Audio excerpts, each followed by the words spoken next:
Hello and welcome to Physical Therapy, a movie podcast. We're here every week talking movies, recommending movies, especially those inspired by the world of physical media. We love 4Ks, Blu-rays, DVDs, you name it, but don't let that scare you if you're not interested in that stuff. We just like movies. My name is Kurt. And I'm Sam. And I'm Bobby. We're also joined by our producer, Kimberly. Good evening, Kimberly. Good evening, everyone. It's good to be here. On today's episode, we're going to be talking about two movies. The first is Guillermo Del Toro's Crimson Peak, which recently received a very fancy 4K release from Arrow. And later on in the episode, Sam and I are going to hop off the mics and do a little virtual watch of Jan de Bont's 1999 horror film, The Haunting, which Sam and I have both seen, but it has been a long time since 1999. Saw it in theaters. Oh, you'll be taken right back. That space with Catherine Zeta-Jones, Owen Wilson, they're going to make you feel really comfortable. I wonder how this is going to compare to your recent viewing of Speed 2, Kurt.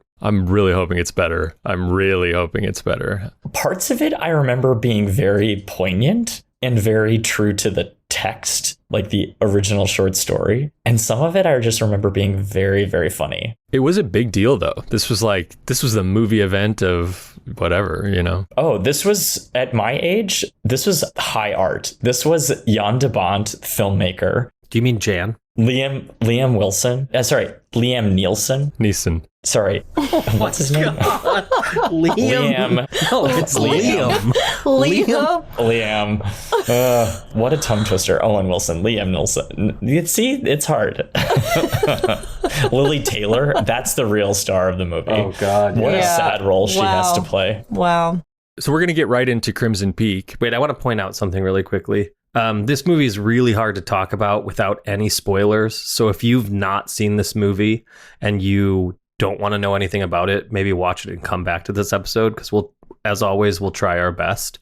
But this is a hard one in particular. Yeah, I also feel like the spoilers aren't necessarily spoilers. Like, it just, things unfold in a way that I think you kind of are supposed to see coming for the most part. But yes, absolutely. The most delicious spoilers, though, might be worth holding out for. Okay. Sure. Don't you think? Yeah. I think so. It's just drenched in camp and delight. Yeah. So, man, what a good one. So Crimson Peak is a 2015 Guillermo Del Toro film. It is sort of part gothic romance, part haunted house horror. It's about a young woman who is an aspiring writer from America in the late 19th century who essentially marries an English... What does he do? He's ultimately an inventor that has an old manor. On that manor, they dig red clay, which they can turn into brick. Yeah. But the house has fallen on hard times because they have not been able to excavate. He is working on a new machine that is going to take the clay from the earth and bring it to the surface. But he needs funding for it, which is why he goes to America. Yeah, so she marries him and goes to live with him and his sister in this giant mansion that's slowly sinking into the earth. And not just sinking into the earth. I mean, there's holes in the ceiling. There's, rooms that are decrepit. Yeah. It's barely inhabitable. But what a beautiful house. Oh, it's stunning. The design of this movie is exquisite, as great as any Del Toro movie. Absolutely. I mean, the house itself is sort of the first thing I think of when I think about Crimson Peak. Bobby, walk us through what it looks like. Del Toro has such fun playing with genres and such. So with his really flamboyant, grotesque, intricate design and aesthetic that he carries through in all of his movies, Crimson Peak is the haunted house genre adapted by Del Toro, which is a lot of fun because the house unfolds in various ways and is sort of this labyrinth. And of course, this young bride is brought into this huge mansion that also services as a factory, so to speak, bringing this really deep red clay up from the earth out of this amazing estate. And visually, the clay essentially looks like blood. It looks like blood. And of course, the movie, it's set in winter. So the surrounding environment is chilly and white and bright. and inside you just have this darkness and real, deep color. And of course, this house is haunted for many reasons. And part of the mystery is joining this young woman as she discovers, the history of this house, the business, the brother and sister, her husband, part of this duo. It's a lot of fun. And we should say the young bride is played by Mia Wasikowska, who's genius. She is someone who I can watch anytime. She's amazing. Is she doing much these days? She hadn't. I asked myself the same question, and then she showed up in a festival film that I think had a little bit of attention. Maybe it was at Cannes. Club Zero? Yes, I think it's Club Zero, about like a diet camp or like a cult. Yeah. So anyway, cool. Yeah, I love her. I think she's amazing. Yeah, she's really good in this. Had you guys seen this before? Yeah. Oh yeah. I went to Universal City Walk and saw it it was like a Wednesday afternoon, and it was kind of rainy, and it was very poignant. This of course was a Universal release, so they had all the bells and whistles announcing this movie at Universal and at this AMC. And of course, the movie did not perform as well as other Del Toro movies. It may have even been a bit of a loss, but it was just fun seeing the kind of eventization of this movie at Universal. So yeah, I had seen it. I saw it alone, and I walked out, and I was delighted. I saw it on Blu-ray for the first time. Me too. When it first came out on Blu-ray, I sort of just missed the theatrical run or whatever. But too bad. Yeah, too bad. I would have loved to see it on the big screen, but it was a real pleasant surprise. Guillermo Del Toro for me is someone that I admire totally, but can be kind of hit and miss in terms of the actual movies, like the way that they sit with me. I'm not huge on the Hellboy movies, honestly. Oh man, they're fun. I really admire their design, but yeah, I don't know. I've never seen the second one actually, but the second one rules, okay. Dude. Fans love that one. The second one. Yeah, it's really good. Both Kim and Sam, how do you feel about Del Toro? I like him a lot. He's not a filmmaker, though, that I feel that I need to rush out and see every new project he does. I also saw this on Blu-ray for the first time. There used to be a video store down the street from my old apartment that did, if you rented a new movie in its first week of release, you could rent it for $1 for a night. So I went and picked it up, watched it that night, and I had a good time and I liked it, but I wasn't going to pick this new disc up until we decided to do it for the show. And I'm really happy that I did. I really liked rewatching this.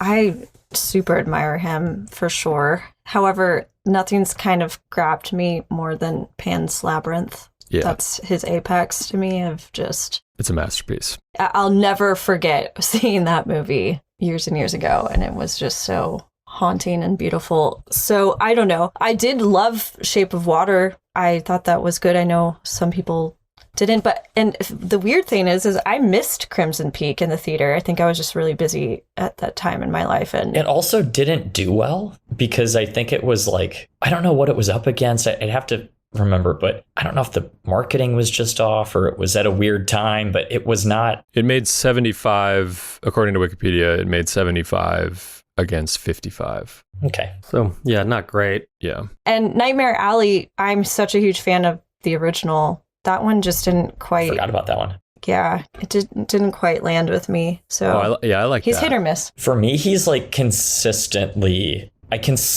really enjoy him. And I always admire him, but I'm not obsessed with him. Yeah. I feel the exact same way, honestly. Same. I think some of his stuff is so sentimental. It's so Mexican, which I love because it's so rooted in myth and storytelling. Emotions. And he's so... Yeah, and he's so earnest. My God, everything he does is so earnest.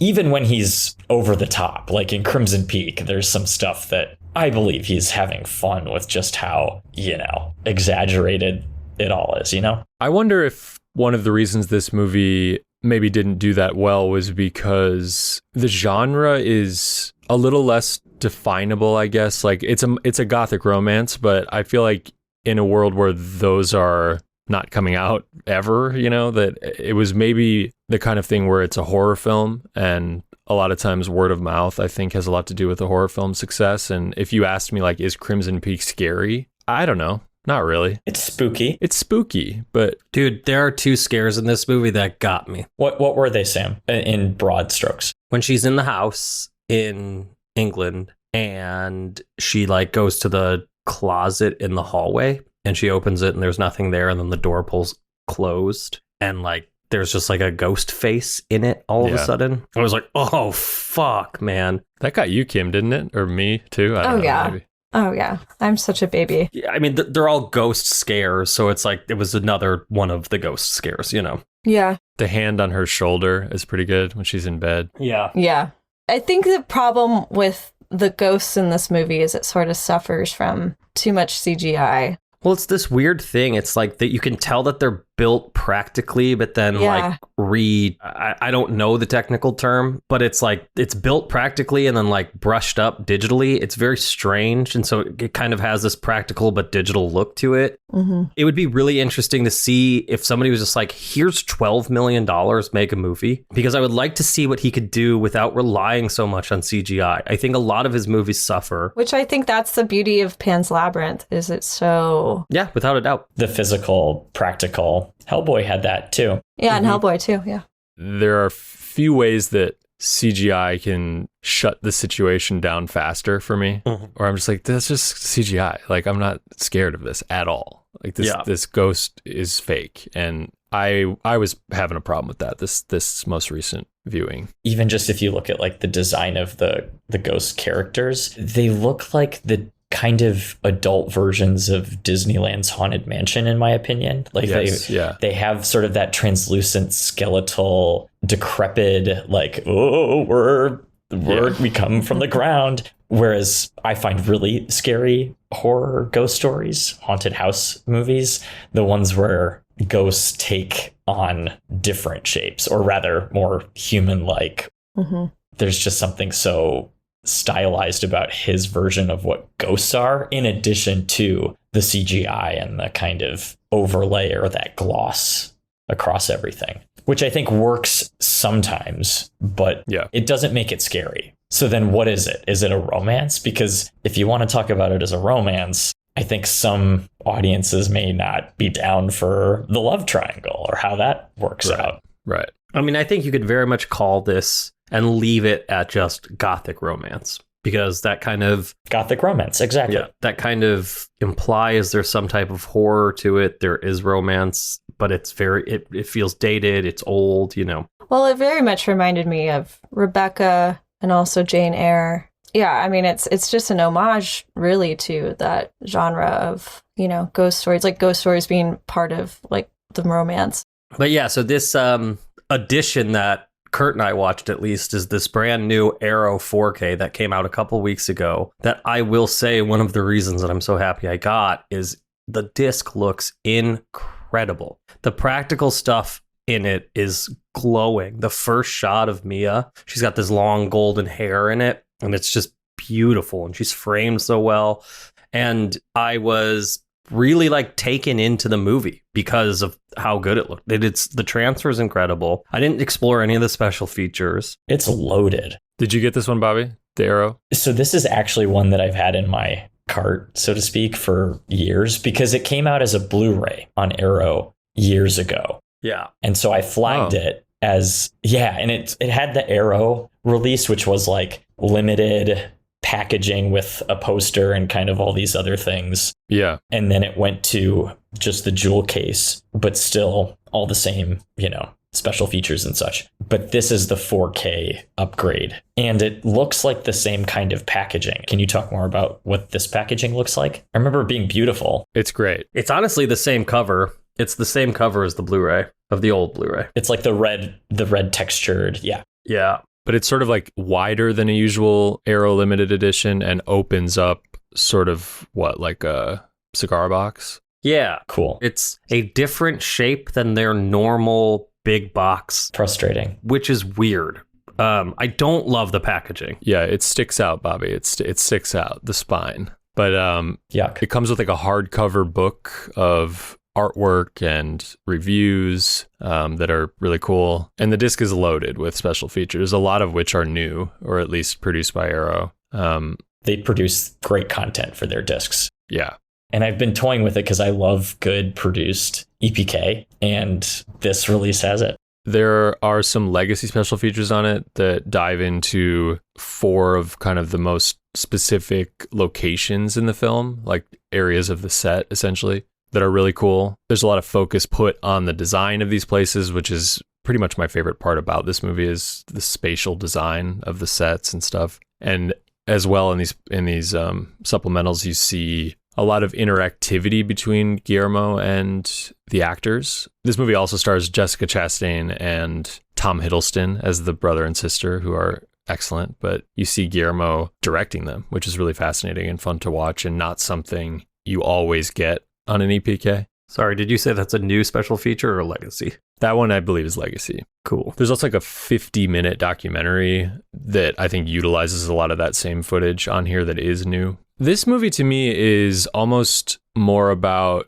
kind of the still images of it that come up in my brain than the scenes with the ghosts, like as they're actually happening. That to me is not really what excites me about it. It's like the paintings in my head of like the house sitting on the red clay. The stillness of, there's a shot of a ghost in a bathtub with like a meat cleaver through its head. Mm-hmm. Just that frame. There are just amazing paintings, if you will, in this movie. It's gorgeous. I would have a hard time believing that Guillermo did not come up with the idea of a house bleeding before he came up with anything else, right? Like that's so much of the imagery of this movie is we get to this old, dilapidated, beautiful Gothic castle ultimately, and it's sitting on this red clay, so it constantly looks like this house is bleeding and coming to life and alive.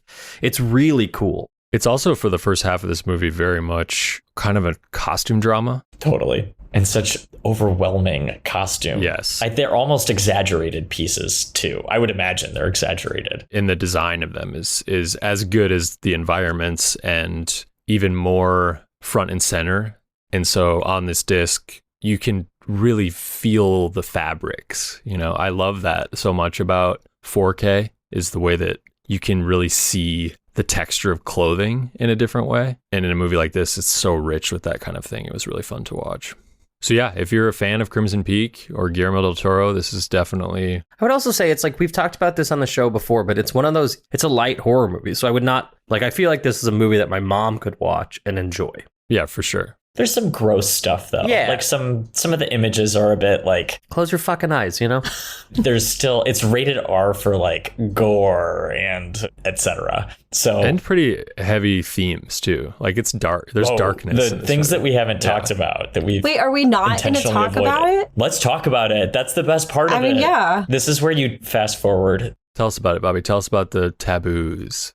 Incest. Trigger warning. Another movie about incest on this fucking podcast. I know, when we were watching it, I was like, oh my God. What did we already talk about? Old Boy. Old Boy. Yeah. Oh, yeah. Ugh. We were going to do Lone Star, and then we did Old Boy. Yeah. Yeah, we were going to do Lone Star as like our 4th episode, and we had just done Old Boy. Yeah, I was like, maybe not. Maybe not. Yeah, this is going to be a podcast about movies with a buried incest theme. Yeah.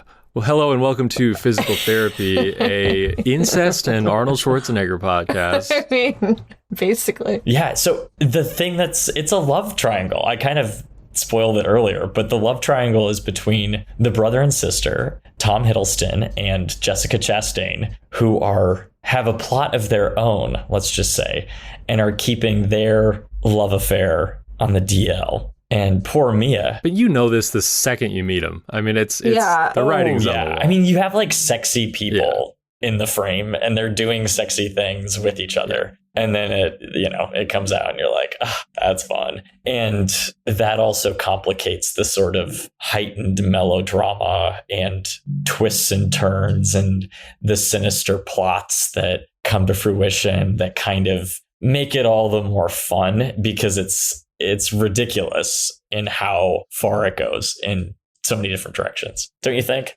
Yeah. I mean, it's like, it's very exaggerated. It's very... It's almost like a send up of the gothic romances, which were not, devoid of like sexual perversions or sexual... it's arguably one of my favorite like kinds of books to read. I love Wuthering Heights. Like, I love these things. Like, they're so rich with... Unfortunately, this was not subtle, which is kind of what I liked about it, is it was like, hey, these things that you like about this genre, which are X, Y, and Z, I'm just gonna rip the Band-Aid. Bombard you with it at the end. Mm-hmm. Yeah, it's frank. It's fun. Yeah.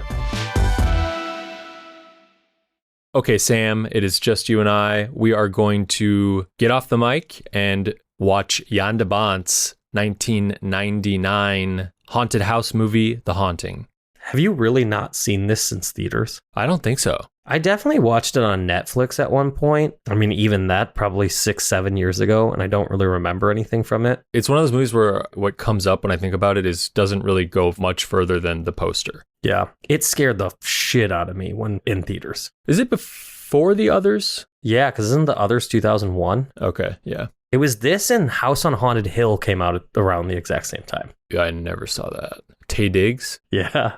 Yo, what's up with House on Haunted Hill? No. Let's start with this. All right, yeah, so if you guys want to watch along with us, stop the pod and join us on this journey. Because we know you do. We know you guys cannot wait to see The Haunting. Sam, don't get too scared. I'm going to try my hardest, guys. All right, we will be back in the future.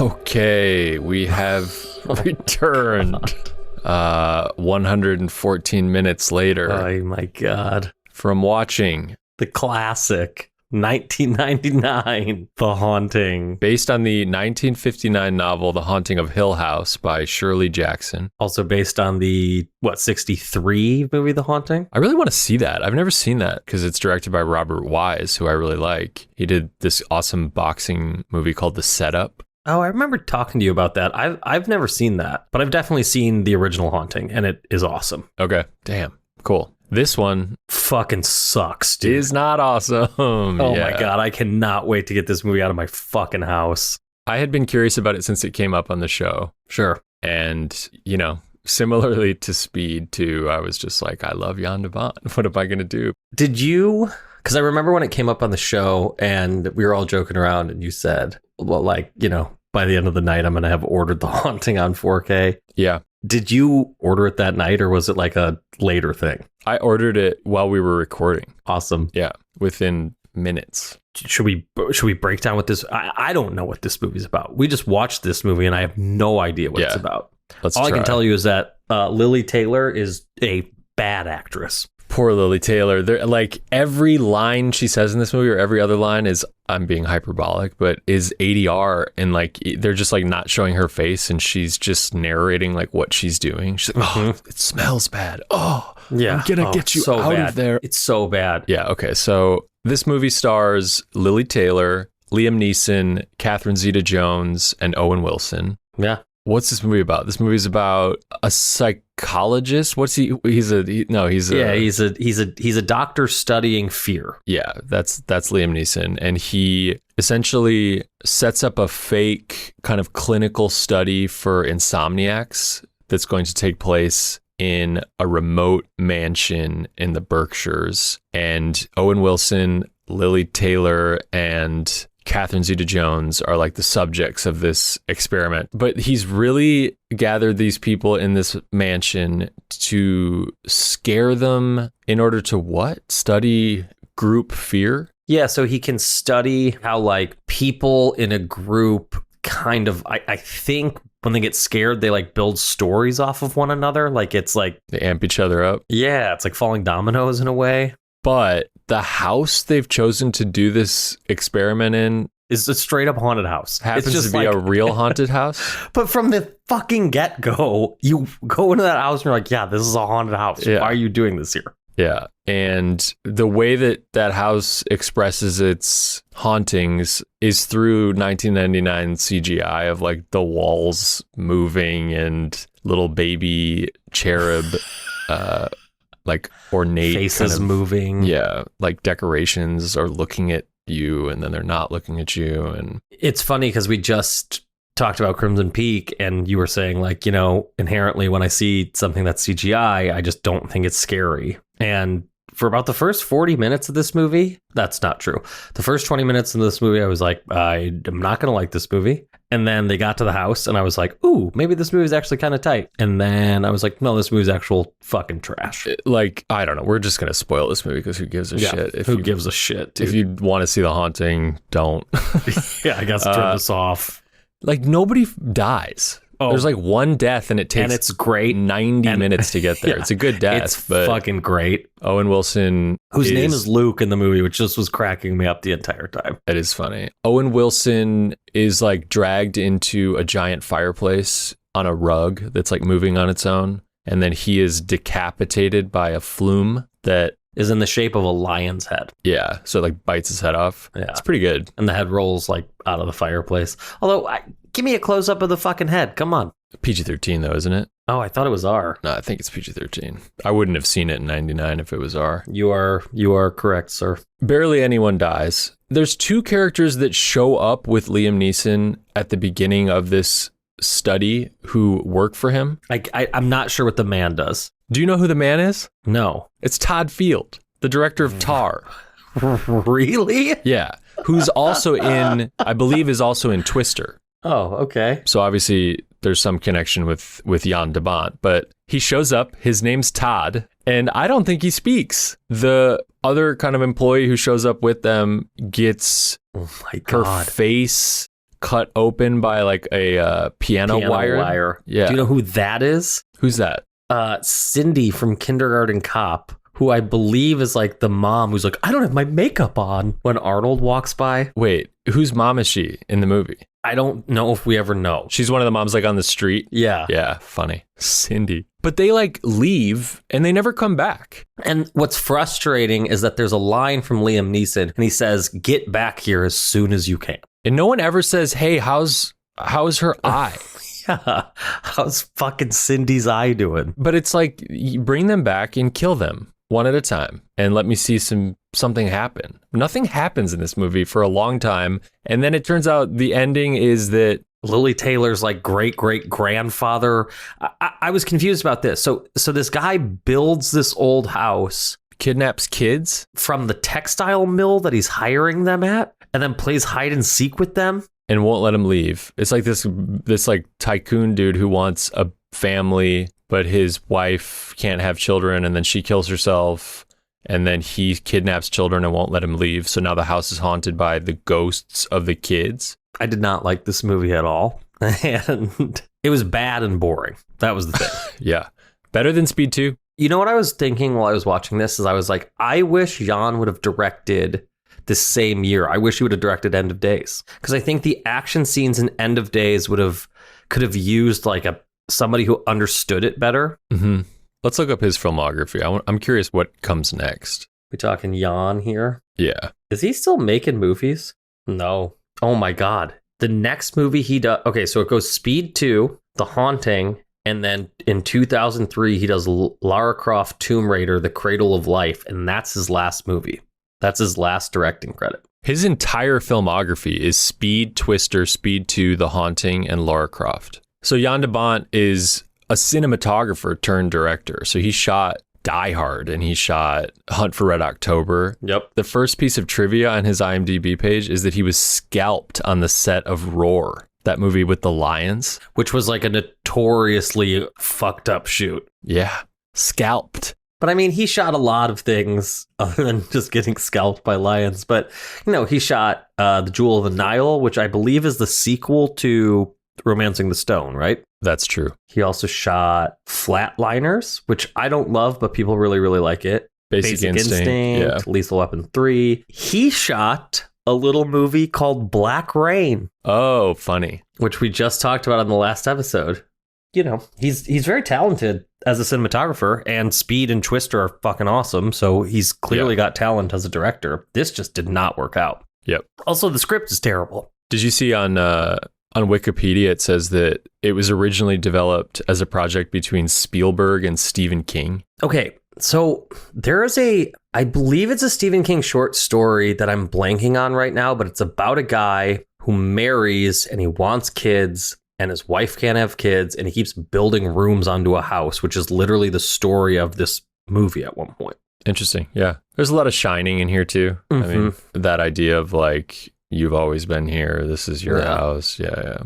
I was curious to go back to this just because in 99, we were 11 and this was PG-13 and it was like, you could probably talk your parents into letting you see it. And it was a moment. It came out over the summer, you know? Yeah. I saw this in theaters and that piano wire scene like lives in my brain. And I remember being so scared and thinking it was so intense. And then watching it tonight, I was like, ugh, yawned. Yeah. Fucking yawn, dude. Did anything scare you? There's it's so lame because it's just it's a sound effect, but it's like a fire pops during a quiet moment and it got me. Yeah.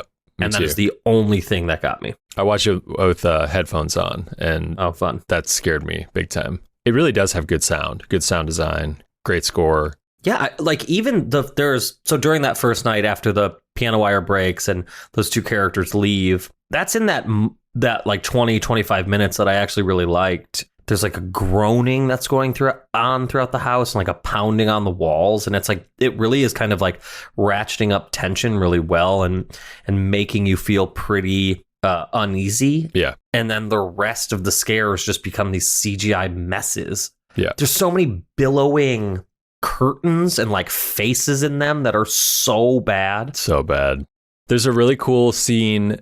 Well, it doesn't make sense, like narratively, why it's happening, really. I was like, wait, why did we get here? And then there's absolutely no stakes to like it having happened. But there's a very good scene on an iron spiral staircase that's like suspended from the ceiling of this greenhouse that Liam Neeson is like climbing up as it's like falling apart, and the house is sort of making it fall apart. So like you're seeing like screws, you know, magically being unscrewed and like shoot off, and that part's all very practical, and it's pretty fun sequence. But that was like my favorite scene in the movie, I guess. But it also just made no sense why it was really happening. And then as soon as it was over, nobody got hurt. It was just like, okay, just kill somebody. How about earlier before that scene when Nell is also in the greenhouse and like looks up and there's just a hanging body that you see for all of maybe 4 seconds. And it's like, I get it. It's one of the dead characters. It's how she died, but it's just so bad. It looked bad.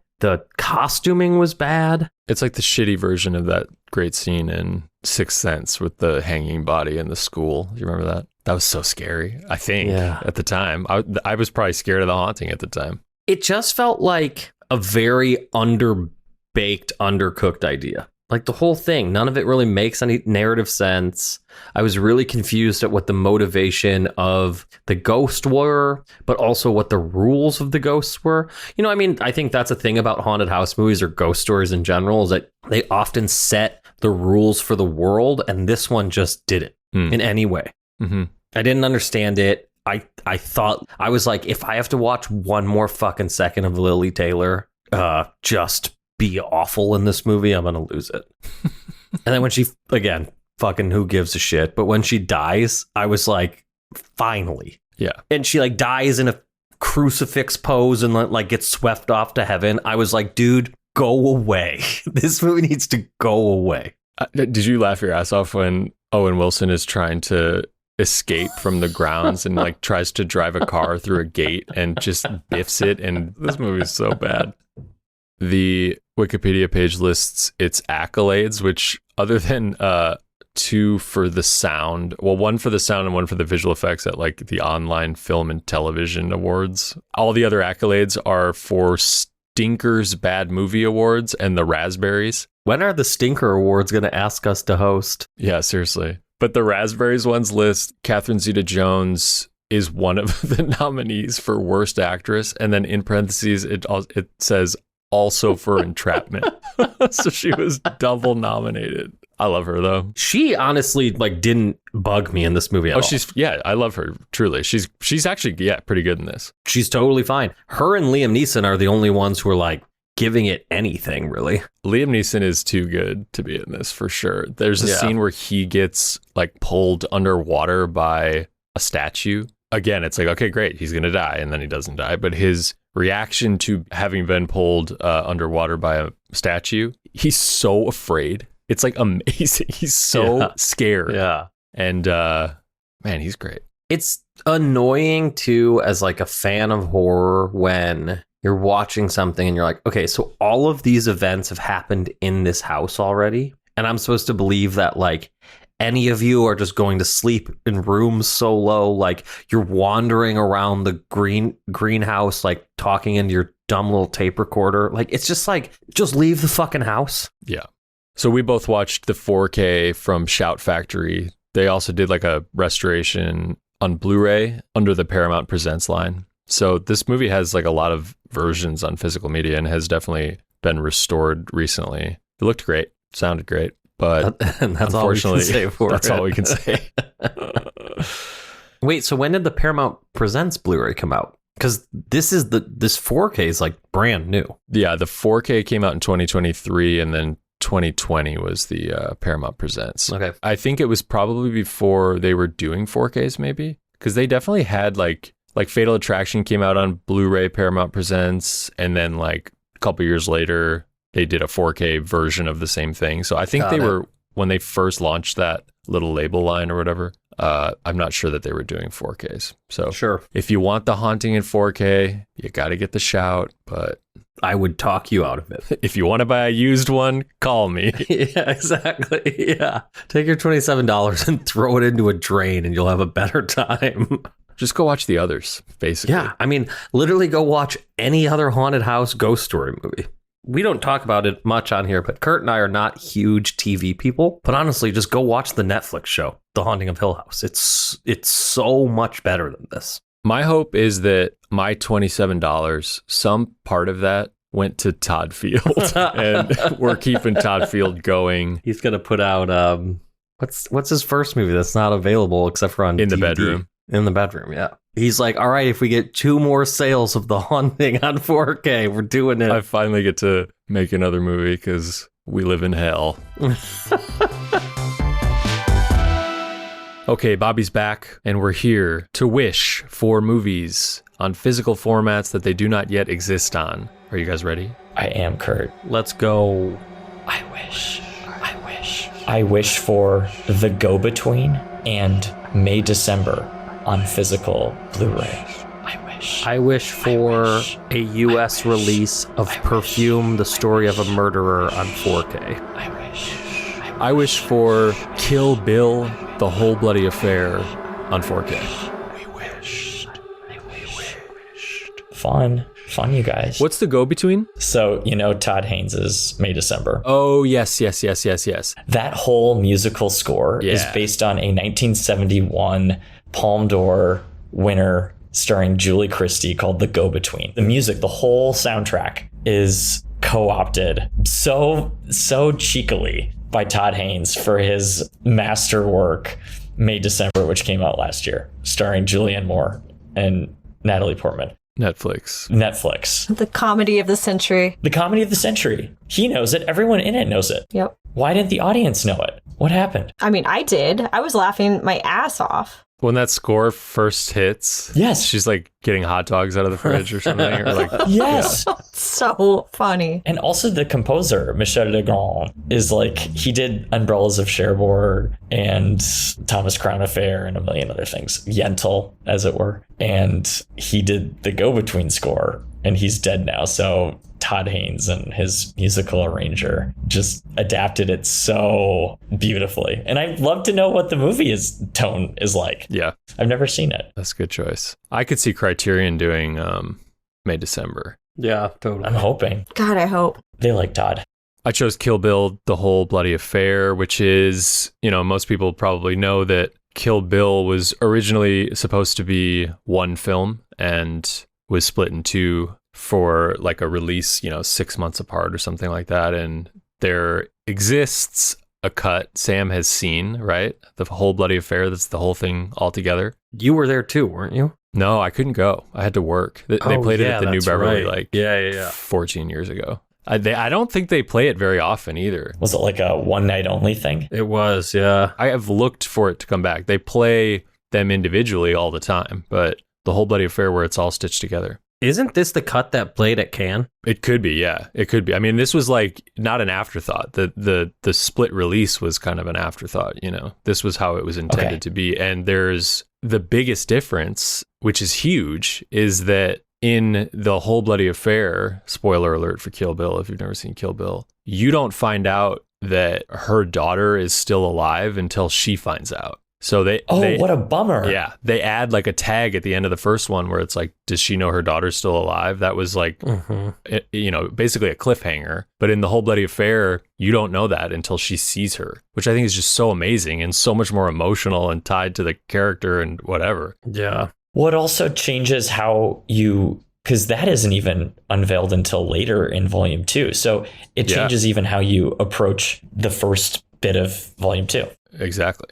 So this movie should come out on 4K one way or the other of these movies, but it'd be so great if they could finally put that one out. But who knows with Miramax and all that stuff? I'm not sure who holds the power, but yeah. Miramax, God.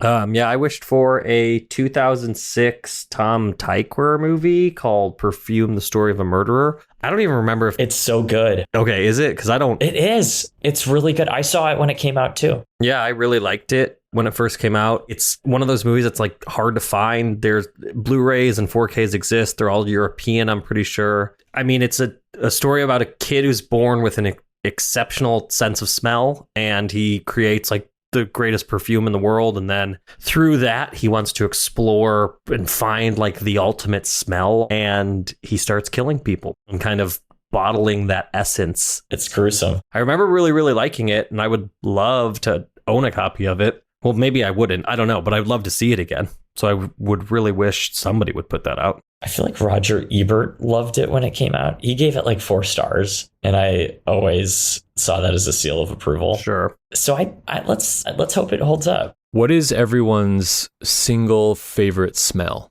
Probably sandalwood. Lemon. What's yours, Kurt? Coffee beans. Wow. Not coffee beans. Different. I love the smell of coffee. Maybe gasoline. You like the smell of gasoline? Mm-hmm. I'm with you on that. But it's not my favorite. I like lemon. My favorite smell is like pine. There you go.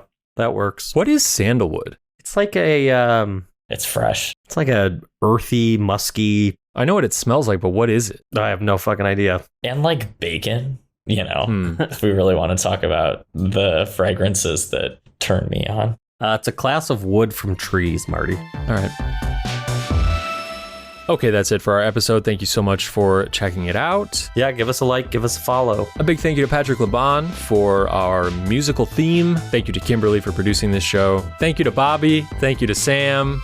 See you guys next week.